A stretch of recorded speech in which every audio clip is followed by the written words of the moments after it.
Welcome to SortaOkay Reviews, where every fan's welcome. I'm Nathan Bedard. I'm Brad Newton. And today we've got another show. Yeah, welcome to the Sorta Anything show. I don't even know what episode we're on. I think it's episode 6. It might be 7. What's time anymore? It's COVID. Yeah. Who knows?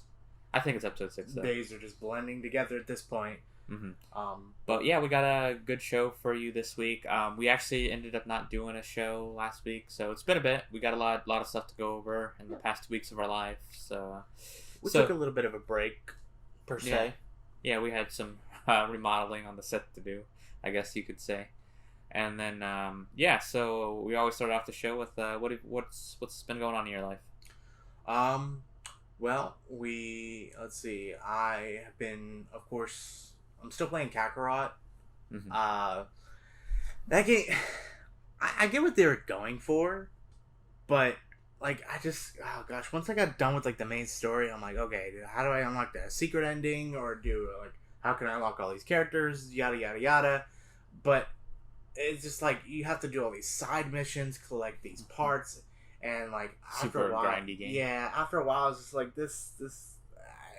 I didn't want to do it. I don't know. Playing an anime game wasn't there for me. I felt the same way with One Piece World Seeker. I was all gung ho, try to get all the side stuff done, and I did a lot of it. But towards the end, I was I'm just gonna finish the story and be done with this game because the gameplay is very repetitive. So I'm done.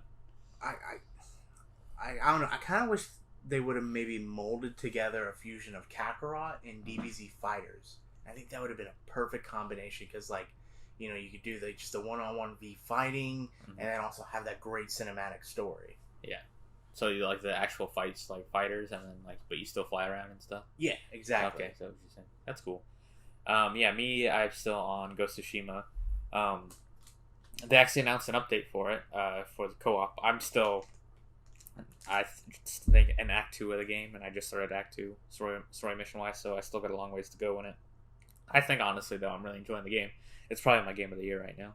I don't. The only thing I see maybe surpassing it would be Cyberpunk, which by the way they announced yesterday. Cyberpunk went gold, so no more delays for Cyberpunk. So same people that made The Witcher, which is my favorite game. So I'm really excited for Cyberpunk as well. So I got to get through Ghost of Tsushima so I could have the time to play that when it comes out. That's good. Yeah, I really want to play some of these newer games, but it's just so hard. I just want to wait. I feel like I'm definitely not the only person. I feel like a lot of people are waiting on some of these games because they're just I'm just gonna wait till I play it on the next gen, and I kind of feel like it's what I'm doing too. Which I would be more than willing to do. It's just no one can find the next gen right now. Yeah, PS5. no, they're really hard to come by. If it's gonna take me months and months, I probably will just, at the end of the day, bite the bullet and go get a PS4 Pro, but I'll get a special edition, so it's a lot more collective and commemorative than just getting a generic PS4 Pro and just being okay, well, great, got it. Be a little bit more meaningful. So I'm waiting to get the PS5 too after all this, malarkey of pre-orders and everything. It's I don't even want the stress or the headache of trying to go through getting one. Other than that, I've still been watching Korra, or I don't know if I even talked about it. I've been watching Legend of Korra. I'm on season 2 now. I watched it originally, but I haven't watched it since it originally aired. So, watching it on Netflix. I'm on season 2 Spirits. I just learned about Avatar 1 and stuff. Really good show. Doesn't quite stack up to the original, but it's still a great show. Oh yeah, no. It's just everything. Is it beat the original? No, but it's still really good. I think for being, a successor to one of the, probably if not the greatest cartoon ever, it's not bad. I just always thought someone brought up a good point that it's if you've watched it, the villains kind of feel misplaced, out of order, yeah. And I definitely, once I watched through it, I was like, oh yeah, I definitely see that. Yeah, so I've been watching that. I'm almost done with season 2, so and honestly, the only other thing I remember watching was actually I watched the Broly movie I don't know, I had a weird feeling one night.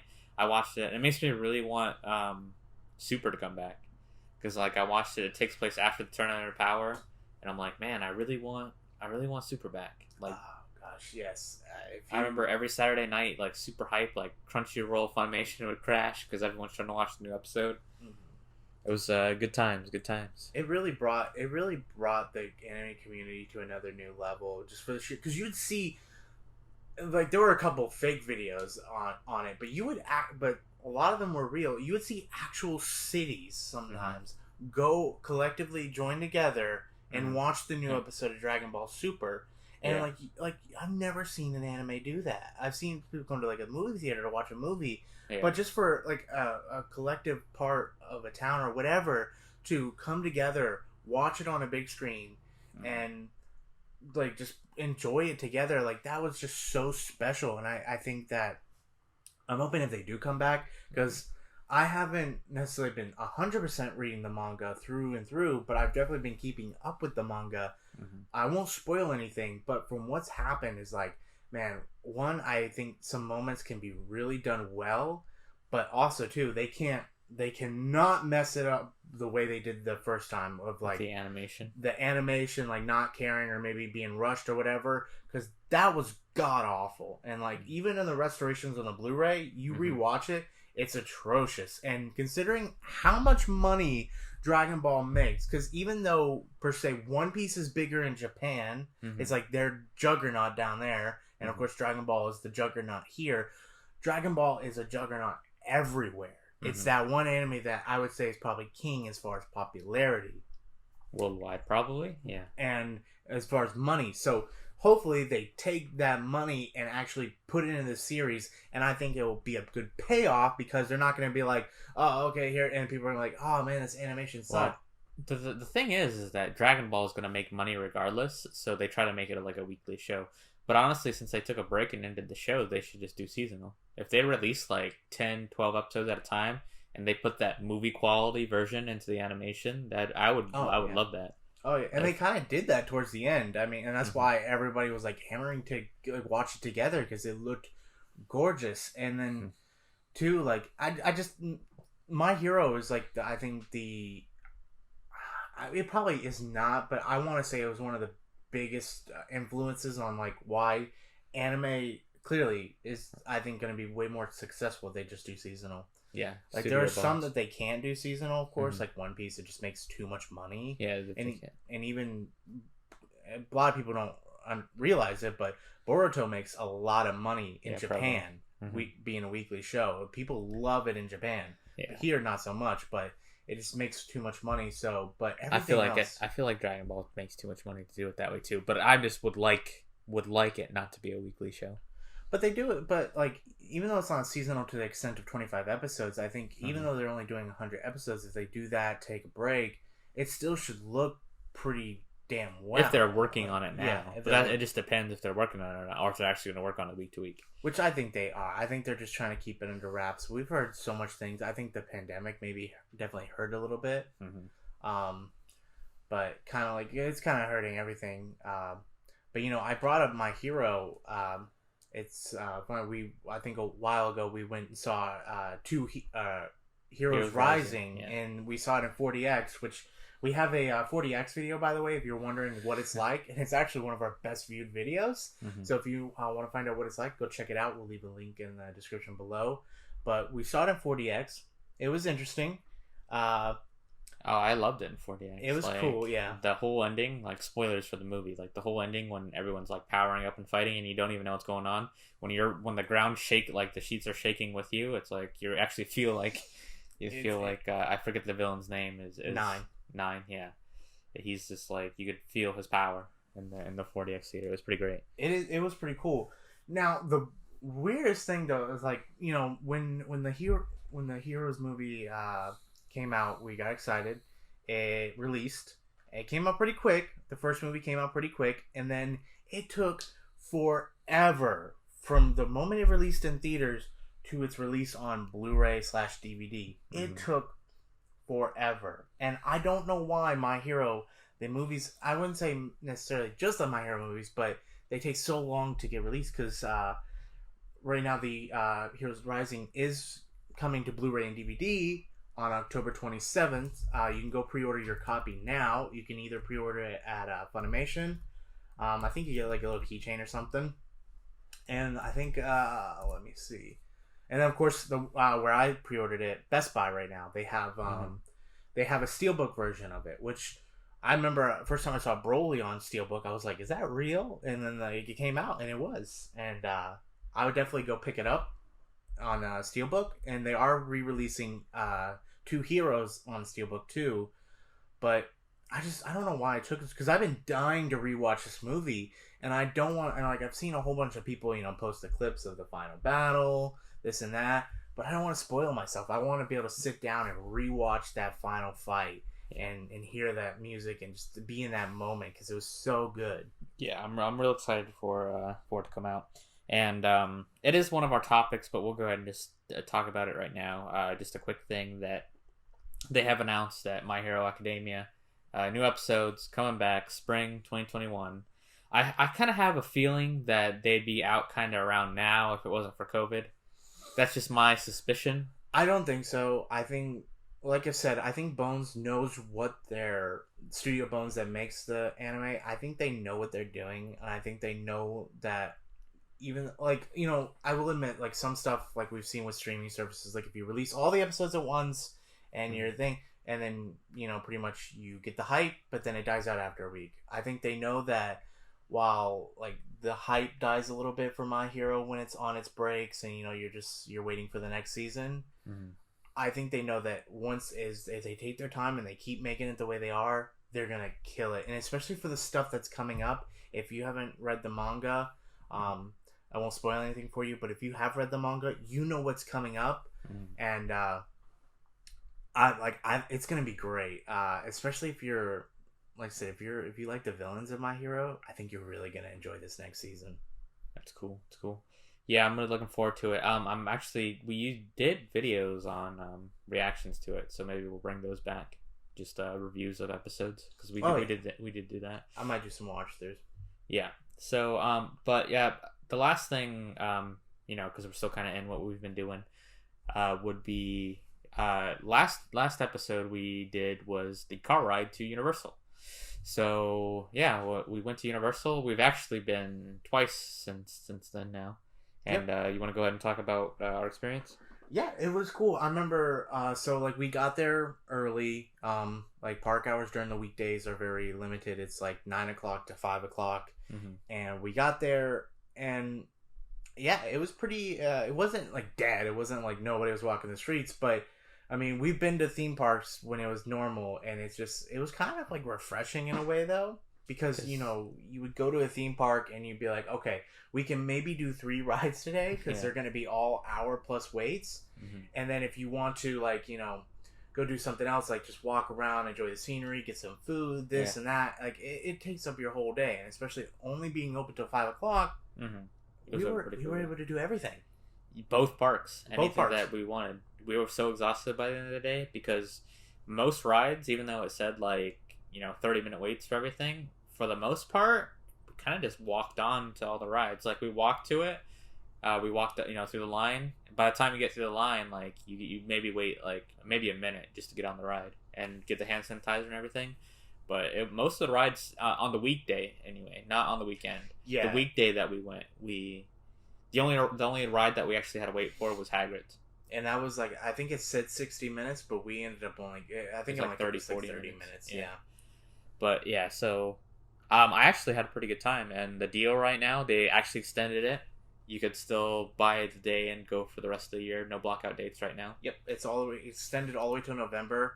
I think it is a discounted. It's also too discounted because, of course, as it goes along, you can't charge the original price because it's technically you have a shorter time because it's only till December. Yeah, I think December, Christmas Eve, I think is when it ends. But like the biggest thing people are like concerned about, I think, not is their necessarily their safety or if they're scared like about getting the virus. It's the fact you got to wear a mask. And honestly, we went on I think our first time we went on a perfect day. It was nice and cool out. It wasn't that hot, and I mean we were going from ride to ride, so we were definitely like powering through. Yeah. And after a while, like I didn't even notice my mask. I mean, you do get moments where you can sit down, take it off, drink, eat, or you can go to an area where there's not. I think if you go to an open area where there's no people really around you, and you just take it, you're stationary, and you Catch just your take breath it off, for a second if you want. they won't yell at you. They're not going to stop you. But if you're like in the crowded area walking and you have your mask off, they will stop you and tell you, "Hey, please put on your mask." Or especially if you're inside too. The second time we went, like somebody had their mask down between underneath their nose, and we were in a store, and then the employees were on that. They were like, "Nope, pull your mask up. Like, can't be in here if your mask isn't over your nose," to somebody else. And I was like, "Good job. Yep. Good job." Because it's just like listen, like I feel like we're lucky compared to a lot of other states. Like right now, you know, we have we've opened up where California hasn't opened up their theme parks yet. And granted, like I said, well, I mean, we do have a rise in cases and stuff like that. But at the end of the day, like, you know, they're already laying off people at these jobs. Like, I don't want them to lay off more people. And like I said, if you don't feel safe, like, straight up as a recommendation, if you do not feel safe going out, I would not recommend. There's no extreme safety guidelines or anything they can follow to ever 100% keep you safe. It's just there are things that they can do to help prevent it. But yeah, there's not a 100% guarantee that you're not going to get it if you go out. So if you're that afraid of it, just don't go out. But all in all, understandable. It was fun. Like we went on, and then we went on the weekend, which was definitely a lot busier. Yeah, definitely a lot busier. There was a lot more wait times. However, we did have the advantage. They didn't close till 8 when we went on the weekend. We went on Sunday, which I think that worked a lot better because, like right now, they're doing the social distancing. So like these lines are technically not long at all, like at all. But the fact that they distance you out makes it look a lot longer. Honestly, our wait for Hagrid's, I think, was shorter on the weekend than it was on the weekday, which is weird. That was the weird anomaly. Everything else was longer except for Hagrid's, which is weird. And honestly, I think the longest wait we had was for the Tooth Fairy Haunted House ride. I think that was the longest wait we had to go on. Yeah, so, of course, Halloween Horror Nights was technically canceled in a way, but then once they saw, like, people coming to the parks and stuff, they tried to do at least something, like, you know, besides the tribute store, they tried to at least do 2 houses.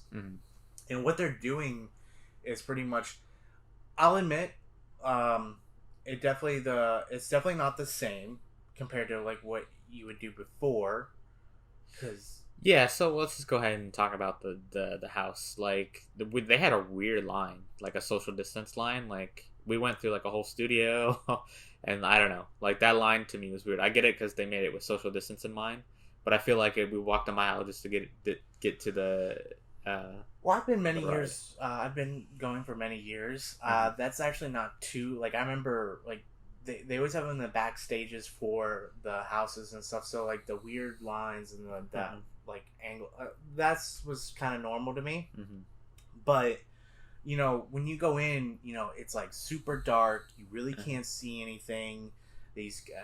But what they're doing is they're of course letting a certain amount of people in at a time. And really, they have a cast member pretty much like every 6 feet. That's what, like, it takes you a bit out of the immersion that way, because it's like I don't like horror stuff a lot, but I'll do haunted houses. But I went and I remember, like, you could tell. I don't know. To me, it just took you out of the immersion. Like when you have somebody, they're all dressed in black and stuff there, but you have the people that are actually trying to scare you and the costumes and stuff. But then you have somebody in every room, like with a little wand thing, you tell them, wait. And then go ahead, wait, and it takes you like each little section or room you go to, and I'm like, that just kind of takes you out of the house, because I'm like, oh my god, like someone jumps and scares you. It's like, oh my god, they're gonna kill me. Oh no, you gotta wait. Hold on, you're fine. And then they go back to their spot while you're sitting there waiting for the next room. And then too, like, I know like with the plexiglass, it's because like they don't want to be like screaming at you and like your spit fall or anything like that. But you kind of know where the scares are coming. Like every time you see a glass, or they had like shower curtain, like clear shower curtain things. Like either one of those, someone's gonna jump behind you there. Which I don't know if that either helps or hinders it, because like if you're kind of expecting the scare, like you're like in a movie when you're waiting for the jump scare to happen, it's kind of like that. So I think in a way it's different. Yeah, because you know what's coming, so it's like you're kind of tensing up for the jump scare. It's definitely not, and I think it's a good thing and a bad thing. Like it's definitely not as intense as it like used to be. So I think actually a lot more people could enjoy it technically, but But the thing, at the end of the day, though, I will say, like, it definitely takes you out. It's definitely not the same. But I think they could have. I think that they're trying, and I would 100% take that over nothing at all. Yeah. Like, I would actually be okay if they did, like, 3 more houses, same thing, did themes. I think they could have done it. I think that they kind of underestimated themselves, and they kind of underestimated people wanting to go. But I think they could have done it. Yes, it wouldn't have been as good, and they might have gotten some complaints about it, but it's better than nothing. Yeah.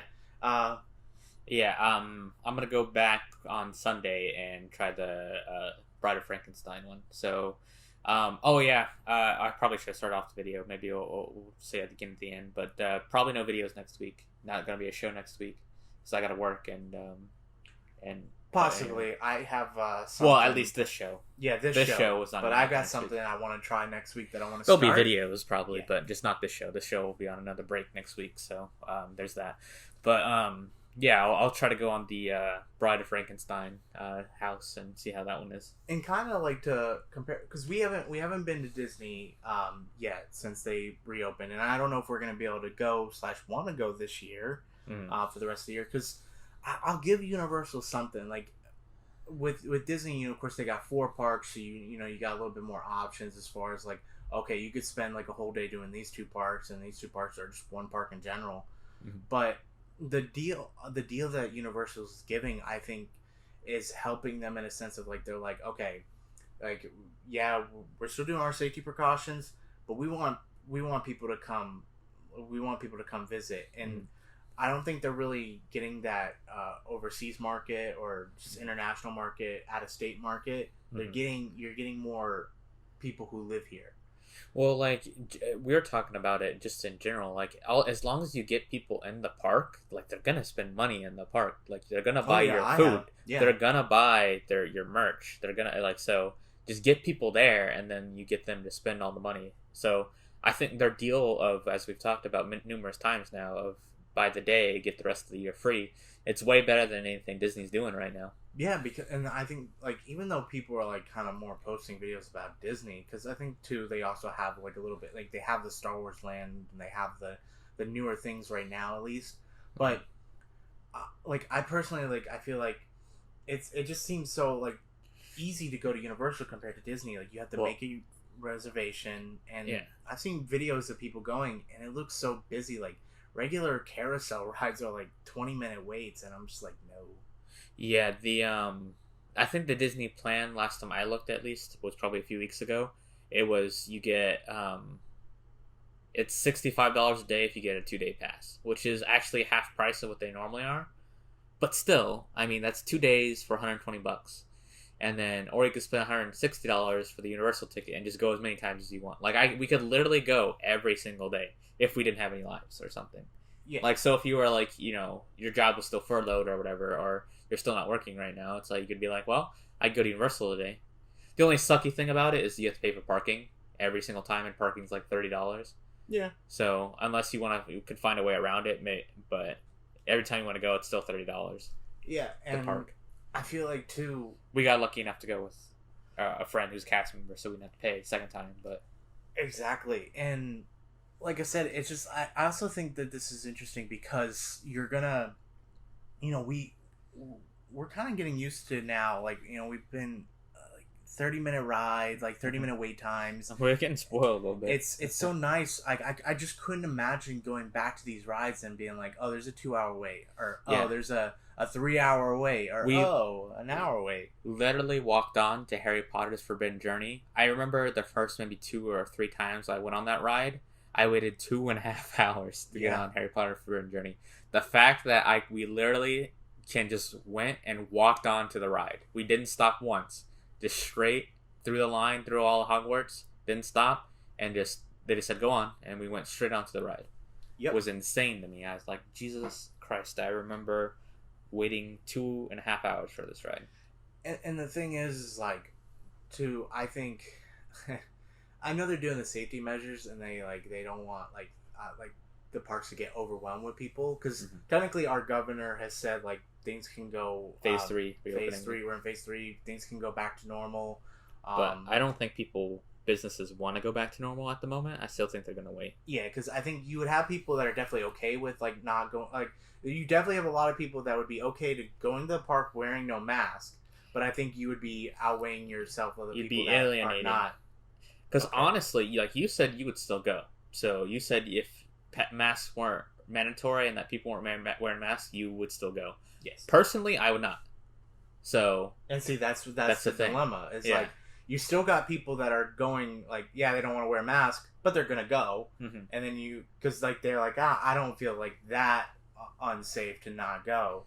But Mhm. then you got people that are like, oh well, I definitely need to. I'm hoping they're wearing masks, and Yeah. then that makes you want to go. Mhm. So if you take that away, you're gonna alienate a lot of people, and I just feel like then it wouldn't work. And then two, with the fact that they're still doing the social distancing in the lines and everything, if they had full capacity, or even I would even say like half capacity or whatever, Mhm. and still doing those lines, you're talking about. I don't think they could have like a queue line. Like it would Yeah. just be too long, and then you'd have to do the virtual line and stuff. I don't know. I just think it would just like it would mess up like the kind of niceness they got that they going on have right, yeah. going on right now, because it's super fun. It's been super fun going. Yeah. So yeah, so we're probably going to be going, throughout the rest of the year. Maybe next year we'll switch back to Disney and get Disney passes. But for now, I think I'm on the Universal hype train. Use the pass that we got to go.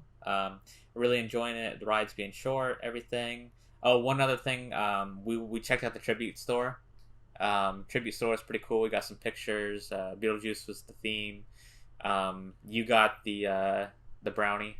Yeah. So like of course they have like part of the area for like the 30th anniversary of their monsters, their Yeah. designs and stuff like that. But then a portion was Beetlejuice, and I've been like really interested in that lately. And they had a couple cool treats, of course. Like that's one, you can't go to a theme park and not get like specific treats that they have that have come out and stuff like that. And I tried I think it was the vegan skull brownie. And I'll tell you what, if that's how vegan tastes, like I'm not It's 100% against it anymore. Like I'd be Yeah. down for that. That brownie, it's not the greatest brownie I ever had, but it tasted like a brownie. Like, It 'cause was- I had a bite of it too, and I was like, It was good. Yeah. And then our friend got those beating gummy hearts. it was really cool for the picture, but they stopped beating as soon as you buy them, and then they did not taste good. I No. would not recommend getting those. They They look really cool, but they don't taste very good. they kind of taste like just like a flavored plastic almost. Well, yeah. Flavored rubber. Like Rubbery. like maybe a hint of Jello, but like rubber Jello. Yeah, it was It was not good. cool idea, but yeah, I wouldn't They recommend look it. cool, but they don't taste good. Nope, not at all. I think I'm gonna go back this weekend and try one of the donuts, or the cake, or either the donuts or the cake. I think The my cake girlfriend, poppers look good. my girlfriend wants the cake popper, and I think I'm gonna try one of the cool looking donuts. I wouldn't mind trying the Beetlejuice donut. I mean, it's the same thing. I want to try their crepes. They have, Mhm. I guess, they opened up this crepe stand, and there's another fellow YouTuber that lives in Orlando, Prince Charming Dev. Check out his videos. He goes and he tried this crepe stand that they have, and Mhm. those things look delicious. Yeah, but yeah, so that was pretty much our experience at Universal. Like I said, we'll be going back. I'm really liking it right now. The short wait times, it's different. Yeah. But yeah, so let's actually get into. We already kind of talked about our first topic of the week was My Heroes Back in Spring, so we went through that. So another big topic this week is that we finally got some MCU news. It seems like we haven't gotten anything all year long. Like we got the WandaVision trailer, which I don't know if we even talked about, but the WandaVision trailer looked really good. Mhm. And then the big news that came out is Jamie Foxx is coming to Spider-Man as Electro. So he when the story broke, like a lot of people were thinking, oh, this is just like a run of the mill website that just posted this. And what did get announced is Jamie Foxx is coming. He's going to be playing a role in Spider-Man. He did say he's playing Electro. It has been confirmed he's playing Electro in Spider-Man. He's playing Electro in Spider-Man. But what we don't know necessarily is this going to be a new version, Yeah. or is this going to be his old version from the Amazing Spider-Man? And a lot of people Mhm. are starting to think, especially with the way the Morbius trailer was, Yeah. are we going to get this like Multiverse. spider dimensions cross? Like that would be really cool. Like I think I don't want to get too ahead of ourselves. We won't know till later. But if they get to the point where Tom Holland, Tobey Maguire, and Andrew Garfield like are all on screen, just even as a cameo, it'd be really cool if they did like their own Spider-Verse thing. I think they could get Andrew Garfield pretty easily. Tobey Maguire's gonna be a lot harder. I mean, it's the MCU. It's not like they can't just throw money at you and they could get whoever they want. It would be interesting. Like, it gets me excited. But I'm also a little surprised too, because like, you know, out of everything, like that'd been cool if they announced like, oh hey, Andrew Garfield's gonna be making a cameo in Spider-Man. We're not gonna tell you how or what it's about, but like okay, Jamie Foxx Electro's coming back. That's interesting because like he wasn't. I liked him personally. I didn't like his character. I didn't like Jamie Foxx is a good actor. Django, Baby Driver. Jamie Foxx is a really good actor, but I didn't like his role in Spider-Man. I didn't like his nerdy. I liked how I maybe didn't like the nerdiness of it, but I did like how he went about it because Electro is crazy. Electro is like mentally crazy, and the way he presents himself is like, yeah, he's a crazy dude, and but it was the way they wrote him in the movie, and then too like the dubstep thing, the Skrillex thing. But I'm just surprised because like that's a character that wasn't well received. And they're bringing him back. I just wonder what struck that deal. What made them want to do it? What it's leading to? Yes, people question Marvel over and over again, but they always seem to know what they're doing. Like when they announce weird stuff, they're like, that doesn't people always go, that doesn't seem right. But I think now everyone's just like, okay, it's Marvel. We'll give them the benefit of the doubt. They'll do something with this cool. So yeah, we don't know if it's gonna be like J. Jonah Jameson, like I forget the actor's name now. Anyway, him, the actor who plays J. Jonah Jameson, if it's going to be like him where he's still playing a different version of the character in this universe, or if he's still going to be, Electro from Amazing Spider-Man 2. Jamie Foxx, I believe, I read an article on IGN saying that they interviewed about it, and he says he's not going to be blue. So that kind of leads me to think that it's not going to be the same version of him, that it was in Amazing Spider-Man 2, because he says he wasn't going to be blue. I don't know. Maybe that's just where he's trying to throw off the scent. But I mean, I'd be down for some multiverse, some Spider-Verse stuff, and getting the different, Spider-Man together. So I'm real excited about that. But speaking of movies, I think our last topic this week is our big topic, and unfortunately, movie theaters are closing. Yeah. So. A while ago, the president of NATO came out and said pretty much like we told, because this happened when the Marvel movies got their new release dates, and pretty much they're like, they came out and said like, we totally respect the studio's decision. We appreciate them not sending the movies to streaming services, but unfortunately, this probably means we are going to have to shut down. Now, he didn't say they officially had to start shutting down or anything official, but they were just hinting at it, and then. No, news came out, today. October 8th is going to be, at least for Regal. AMC hasn't announced that they're shutting down yet, but Cineworld and Regal have announced that October 8th, all their theaters are going to be closed down. We're still Regal Unlimited subscribers, and I haven't gotten an email on that if they're going to stop charging us for that or what, so I'm kind of curious to see what's going to happen there. It's been more than a month, though, since our theaters opened, and we haven't, and I know I haven't been charged for my subscription, so I think they're not charging anybody for it. Interesting. So yeah, I don't know. It's unfortunate, because we were big, that's what this channel started off as, was, big movie reviews. We kind of gotten away from that just because there haven't been really anything to review. Yeah. So it sucks because like pretty much this is just like, I mean, it is, studios are just like we just want this to be over with. We want those big heaps of cash just coming in for big box office. But like I do agree with the point of like, okay, we understand you want to push things back because you want the better the better box office, but too, you got to understand like can these theaters survive? Like, what if, like, okay, you pushed everything back and they can't survive through it, and you just pretty much you screwed yourself for no reason. Like, you should have just tried to get what you could. And then two, I think it's a little bit too on their part of like, Tenet was the first one to kind of sacrifice themselves for this test. Like, they were like, hey, okay, yeah, Tenet's coming out, and yeah, it didn't have like a huge box office like they wanted, but also too, I think one, it sparked. It was just like I don't think it was like, as popular as maybe if Black Widow would have come out. Like you just have more of an audience for that. Yeah. And then two, there was no real plan involved. Like Tenet was just like, "Yep, we're gonna come out," and then all these other studios are like, "No, we're gonna hold off on our movie. Nope, we're gonna hold off on our movie." And then as it just kept going along, and people seeing these studios seeing these low income of their box office, they're like, "Yeah, no, we're not gonna do this." And it sucks that they had to do that for nothing, because they could have literally just. I think if they would have consistently come out with a new movie or shown that they're going to come out with a new movie, I think they could have done it, because I think you and me specifically, like we went to the movie as soon as they opened. Yeah. And granted, like we wanted to go see Tenet, we had some other things come up, but we've just been busy with the channel and our personal lives. Yeah, but the thing is like we wouldn't know, like, okay, hey, Tenet's coming out. Oh, hey, Black Widow's coming out in 2 months. We're definitely going to see that. If Black Widow would have us interested in going to the theaters, I think you would have had, because honestly, if James Bond would have come out too. James Bond was the movie that broke the camel's back. Yeah, it's like James Bond. People were like, okay, like I think theaters were like, as long as we can make it to this, and then more people will come back to see it. Black Widow got delayed again to next year. It was supposed to come out in November. Black Widow got delayed again. Wonder Woman got delayed again. So like you keep delaying these movies, and then they're like, okay, we can't show anything, so we're just gonna close. Yeah, we gotta shut down, and so, I don't know. So the question is now, these movie theaters are closing, and they said they're closing for a little bit, but the question is, do you think they're ever going to reopen again?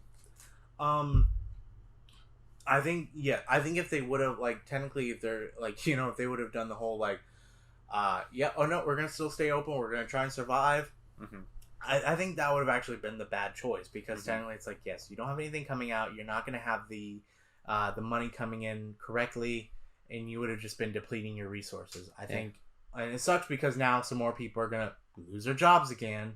But, if you just like, okay, hey, we're shutting off the lights, we're going to conserve our resources, come in with another plan, and then we'll be good. Then I think, yes, they'll be fine. Because two, if, they do wait for the right moment and it has the right payoff, they'll be fine. Like if things are somewhat back to normal, or things are a lot easier, and like you release Black Widow, and people feel safe about going out, you're gonna have a huge return, and theaters will be fine at that point. But because two, you think about it, yes, almost the crappiest year for movies ever, hands down. But now you're looking at 2021, and that year is packed with movies now. So if they can survive, and if we can just get through this point, and then two, as we are seeing through this whole pandemic thing, more and more people are getting to the point of like, screw it. Like, yes, I'll do the precautions, but I need to go back to a little bit of a normal life. So you think that they are coming back? I kind of just have the feeling that they're not. That's just my opinion. Well,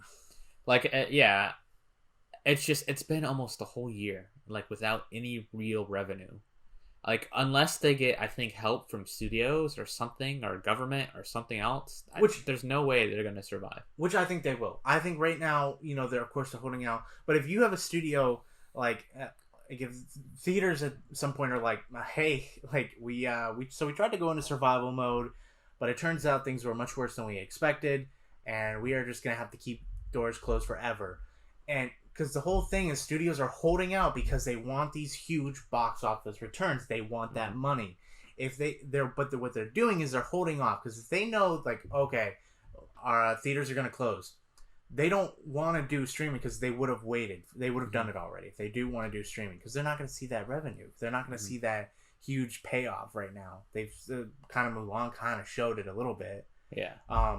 Well, yeah, Mulan lost a bunch of money. Surprisingly enough, though, Bill and Ted actually might break even. Believe it or not, like, through streaming services. And there are certain movies that they could break even on, but, like, there's some that they don't want to break even. They did not want to break even on Mulan. But I bet that. Well, they didn't break. They lost a lot of money on Mulan. Yeah, they lost a lot of money. Bill and Ted breaking even is good news, but breaking even on a movie is not what you want to do. No, you want to make way more than what you've spent on it, or profited from it. And like, if that's what the direct-to-home DVDs are doing now, like, you would think logically, like if they're not going to be making money off of this, like you make way more money in theaters off of it, that they would try to help theaters stay in business. Yeah, and I think it'll come down to the point of like theaters will be like, all right, hey, we're gonna close our doors forever, and the studios will be like, okay, crap, yeah, okay, we're gonna help them out, because we can't like we'd be losing more money if we didn't help them, so we're gonna help them. So I think that's what it would lead to if it got to that point. But I think it will get to that point. Like I said, I think you're very optimistic about this, but I'm just like thinking to myself, like if a company's gone a whole year of just constant losses, like they're gonna need help. That's just my opinion. If they don't get any help from anybody, I don't think we're ever gonna go to movies again. Or if we do, it'll be a new movie theater chain that opens up, like if the main ones go out of business. Yeah, and then too, you also got. And that's another thing too. Like I remember there was a story that broke that these landlords were pretty much that owned them all were pretty much telling AMC, "Hey, you gotta pay your rent, and we're charging you double or something like that because you've been late." And pretty much like that would be so stupid right now for these places that own the property or whatever to be like, okay, we know you're closing, but you still got to keep paying us this and that, and they don't come to any sort of a deal. Like that would just be so stupid because I think at the end of this, there's not going to be a lot of like there are some businesses flourishing, but it's like things that are not going to like need like nobody's like games are doing really well. Yeah, and they're not going to want to buy a movie theater complex and turn it into a studio. They're going to want to. They would buy other warehouses and stuff like that, but like so they would be stupid to lose that huge source of income. And that's the thing. Like a lot of these companies, a lot of these things, they gotta be humans right now. They gotta be like they gotta understand and they gotta be reasonable, or either that they're gonna lose it all. Like we've been having to call. When this whole thing started, we had to call certain places like, "Hey, we're not working right now. Can we get an extension? Can we get a thing?" And places have been working because they know if they just said, "Hey, yeah, you got to pay your car payment," or "Hey, you got to pay your rent right now." Everything would break. I lost my job. I can't pay you. Okay, well then we're kicking you out. And then two, they get bad publicity because they pretty much kick people out. But then two, then they're like, okay, I got to find someone. But then two other people are in our situation too. They don't have money. So they're like, oh, okay, I can't rent this out to anyone. Screw it. It's much easier to keep somebody than have to get a new one. So, yeah. So we'll see. Like I said, only time will tell. Yeah, you're more like I really hope that we get to go to the movies again. I'm just kind of expecting the worst right now, just because I don't see it. Just having to close down twice is a killer. It's just a killer for movies. Yeah, that was our last big topic, but two things, just quick things that I forgot to mention during our anime segment, because we kind of talked about it early, was that we also have news that the dub for One Piece is going to come out at the end of the month. They're going to be finishing up with Punk Hazard.